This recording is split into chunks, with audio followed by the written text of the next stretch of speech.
A ground invasion is the next phase of the Israel-Hamas war, according to the Prime Minister. But what would the fighting actually look like in that kind of scenario? We have one goal, to go ahead for victory.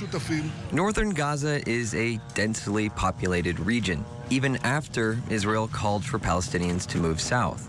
Before the war, there are around 1.1 million Palestinians in northern Gaza, and not all of them are able to leave or are choosing to leave, even with the bombing. Looking at satellite imagery gives you an idea of just how dense the area is, as well as how much destruction Israeli airstrikes have caused. Images from Maxar show part of northern Gaza City near the Al-Shati refugee camp from earlier this week. More images from Planet Labs shows the Rimal neighborhood in western Gaza City 3 days after the war broke out. Should Israel move forward on its promise to invade, areas this densely packed would become very dangerous for the IDF and even more dangerous for the civilians staying behind.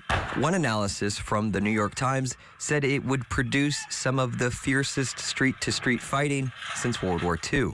The fighting won't only be on the streets, either. Hamas and its allies have used and expanded a vast network of tunnels that have been dug during their years-long control of the Strip. Some of these have been shown off in propaganda videos from the militant groups, while other tunnels have been showcased by the IDF before they destroyed them. Hamas has made it clear that the tunnels will be used as a means to capture enemy soldiers, store weapons and supplies, and to strengthen guerrilla fighting tactics. Israel's military has claimed that it has targeted these tunnels with airstrikes, but it's likely there are many, many more than what they'd be able to take out just from the air, especially if they want to avoid civilian casualties. In a way, that perception that if you're in a UN building, then you're protected, or at least you're supposed to be more protected than if you're somewhere else in Gaza.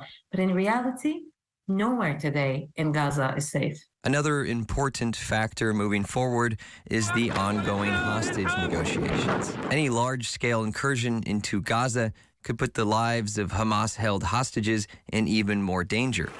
Hamas has already threatened to execute hostages earlier in the war, and while there is no indication of this happening, it's something that may hang heavy over Israel's head if it decides to invade before they're freed. There are a lot of unknowns when it comes to Israel's ground invasion. When are they planning it? How far into Gaza do they plan to go? How long will it take? And while those may take a while to answer, it's clear that the toll has the potential to be very high, not only for the IDF, but also for Palestinians. Jake Godin, Scripps News, Washington.